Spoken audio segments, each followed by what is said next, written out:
ओम संदो देवीरभिन्द्रयामवन्तु पीकै संजोरविश्रवन्तु द्वार शाखा के ऊपर चला दीजिए, पंखे बात चला दीजिए। सर्ववेदाय नमः।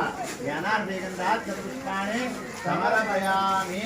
जब एक बार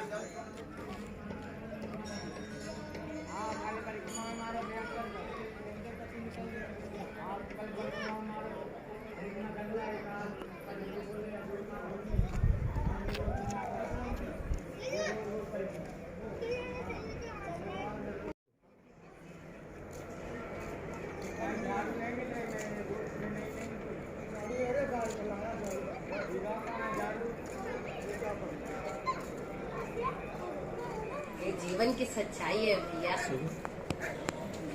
नमस्कार। नमो नमः। नमो नमः। हम यहाँ पर देख रहे हैं 10 साल से काफी भीड़ जमा हो रही है भाविक भक्तों की। कुछ ऐसा क्या है? सबसे तो पहले मैं प्रजापंख और कीर्ति समय के माध्यम से सभी भगवत भक्तों तक अपने बात को रखना चाहती हूँ।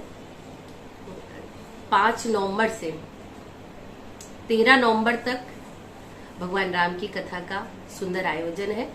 चंद्रांशु जी महाराज के मुखारबिंदु से इसका भव्य आयोजन हमारे नमो नमः टीम, हमारे नमो नमः परिवार कर रहा है।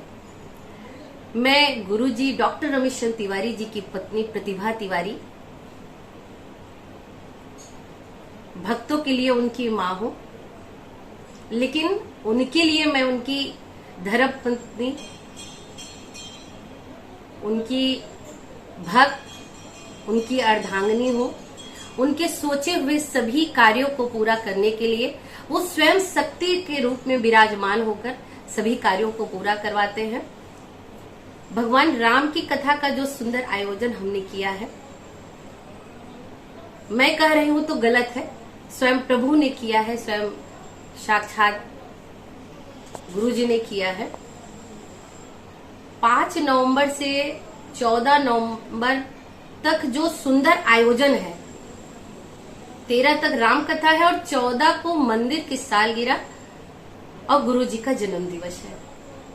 सभी भक्त बहुत सुंदर से, बिल्कुल मस्ती भरे में अयोध्या, मथुरा और काशी बनाकर एकदम झूमते हैं, गाते हैं। और उस दिन हम बहुत सारी खुशियां, एकदम दीपावली, होली, दशहरा की तरह हम इसको 14 नवंबर को पर्व की तरह मनाते हैं। भगवान राम की बातें आई तो मैं छोटा सा चंद्रांशु जी के बारे में कहना चाह रही हूँ। चंद्रांशु जी महाराज जी ने हमसे कहा कि माँ जी, हम भगवान राम की कथा करते हैं। तो मेरे मन में आया कि हाँ ठीक है, अच्छा है। तो आगे से मैं फोन की, मैंने कहा भैया मैं चाहती हूँ कि आप हमारे मंदिर पर भगवान राम की कथा कहें। जब हम भगवान राम की बातें करते हैं तो ये बार बार मन में आता है कि भगवान राम ने कोई अपने जीवन में चमत्कार नहीं किया, वो वास्तविक रूप में अपने जीवन को जिए, एक बेटे के रूप में, एक भाई के रूप में, बहुत अच्छे पति के रूप में, बहुत अच्छे राजा के रूप में। तो मन में मेरे आया कि इस स्थान पर जहां साक्षात गुरु जी को 2002 में माँ जगत जननी जगदम्बा माँ विंध्यवासिनी जी का और बाबा नमो नमः महादेव बाबा विश्वनाथ जी का दर्शन हुआ, तो मैंने पंडित आचार्य चंद्रांशु जी महाराज जी से कहा कि हमारी ये इच्छा हो रही है कि आप यहाँ पर अपने मुखारबिंदों से कथा कहें, क्योंकि यह सिद्धपीठ स्थल भोलेनाथ का स्थल है और यहाँ से भगवान राम की जो कथा कही जाएगी वह हर व्यक्ति के जीवन में सीखने की बात है। हमारे सभी भक्तों के जीवन में वो उतरे कि भगवान राम भगवान होते हुए भी उन्होंने कभी चमत्कार की बातें नहीं की, अपने जीवन को एक साधारण एक मनुष्य की भांति जिया। और आज हम गुरु जी को देखते हैं। मैं सौभाग्यशाली हूं, मैं सच में सौभाग्यशाली हूं। मेरा प्रारब्ध है कि मैं उनकी अर्धांगिनी हूं। गुरु जी ने अपने सभी कर्तव्य को बहुत अच्छे से निर्वाह किया है। बहुत अच्छे बेटे के रूप में, बहुत अच्छे भाई के रूप में, बहुत ही अच्छे पति के रूप में, उससे लाख गुना ज्यादा अच्छा पिता के रूप में, बहुत ही अच्छे गुरु के रूप में। राम कथा का आयोजन का जो हमारा मुख्य एक लक्ष्य है कि जहां जहां हमारी आवाज जा रही है, चमत्कार नहीं, चमत्कार पर मत जाइए। अपने कर्तव्य को हम अच्छे से निर्वाह करें।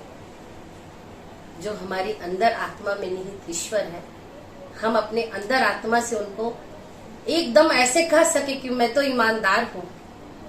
आप उसे मेरी बातों को सुनो और उसे पूरा करो। आप समझो भगवान राम ने कि जीवन को आज हम अपने जीवन में उतारे, सभी भक्त उसे अपने जीवन में उतारे। मैं आपके चैनल के माध्यम से मैं आपका बहुत बहुत आभार और आशीर्वाद भी दे रही हूँ कि हमारे जो शब्द हैं, हमारे 5 नवंबर से लेके 13 नवंबर राम कथा के कुड़ावती तक, 14 नवंबर हमारी 10वीं मंदिर की सालगिरह है और गुरु जी के जन्म दिवस का ज्यादा से ज्यादा लोग आप हमारे मंदिर के प्रांगण में हमारे भाव को लोगों तक आप पहुंचाए।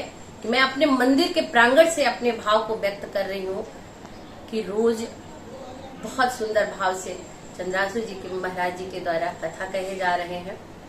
आप आए, उसका रसपान करें और उसको भगवान राम की कथा को अपने जीवन में उतारे।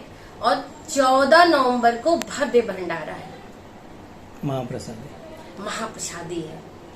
आज ज्यादा से ज्यादा लोग आए और प्रसाद ले और आप इस स्थान से आशीर्वाद ले। भोलेनाथ के स्थान से भगवान राम की कथा कही जा रही है और आप भगवान राम भोलेनाथ एक दूसरे के पूर्वक है, क्योंकि आप दोनों लोग एक दूसरे के गुरु और शिष्य हैं। मैं आपके चैनल से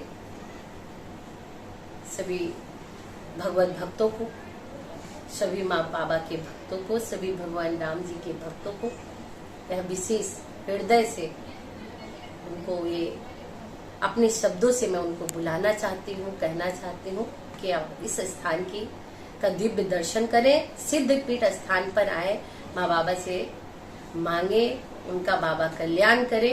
और मेरी स्वयं प्रभु से यह प्रार्थना है कि अभी अपने सभी भक्तों पर अपना आशीर्वाद बनाकर, उन पर अपनी रक्षा कवच रखकर, उन्हें सद्बुद्धि और ज्ञान देकर, उन्हें हमेशा हर पल उनकी उंगली को पकड़कर सही मार्ग और सही दिशा उनको दिखाए।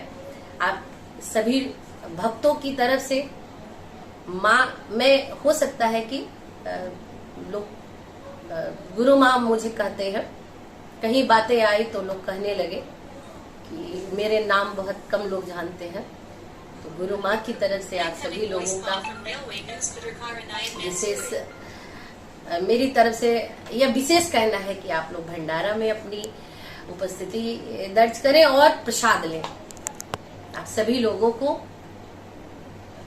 भगवत भक्तों को नमो नमः, नमो नमः। सूरत सचिन पालीगाम जगत जननी માં અંબે અને નમો નમઃ મહાદેવ પરિવાર તરફથી મારી આપ સૌ ચેનલ જોનાર જાહેર જનતા દરેકને મારી વિનંતી છે, આપણી ત્યાં આ સિદ્ધપીઠ પર રામકથાનું જે આયોજન કરવામાં આવ્યું છે, એ રામકથાના આયોજનમાં આવી આપ રામકથાનું રસપાન કરી, આ રસપાન કરો અને સાથે મિત્ર પરિવાર એને લઈને આવો, એમને બી કરાવો।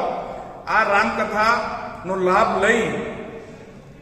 લઈ અને લાભ અપાવો એવી નમો નમઃ પરિવાર તરફથી મારી આપને વિનંતી છે. આપ સૌ આ રામકથાના સહભાગી બનો. રામકથા 5/11/2022 થી 13/11/2022 સુધી છે. 14 તારીખે મંદિરની સાલગીરા પ્રાણ પ્રતિષ્ઠાની જે સાલગીરા હોય છે એ છે. એમાં બી આપ સબ આવી સહકાર આપો અને અપાવો એવી નમો નમઃ પરિવાર તરફથી મારી વિનંતી છે. नमो नमः. आप सभी को मेरा नमो नमः. 5 नवंबर से 13 नवंबर तक भव्य राम कथा का आयोजन सिद्धपीठ स्थल नमो नमः महादेव मंदिर में हो रहा है, अथवा 14 नवंबर को परम पूज्य गुरु जी का जन्मोत्सव होता है. आप सभी से विनम्र निवेदन है कि भारी से भारी संख्या में आकर अपने जीवन को धन्य बनाएं एवं गुरु जी के विराट कार्यों में अपनी सहभागिता करके अपने जीवन को धन्य करें.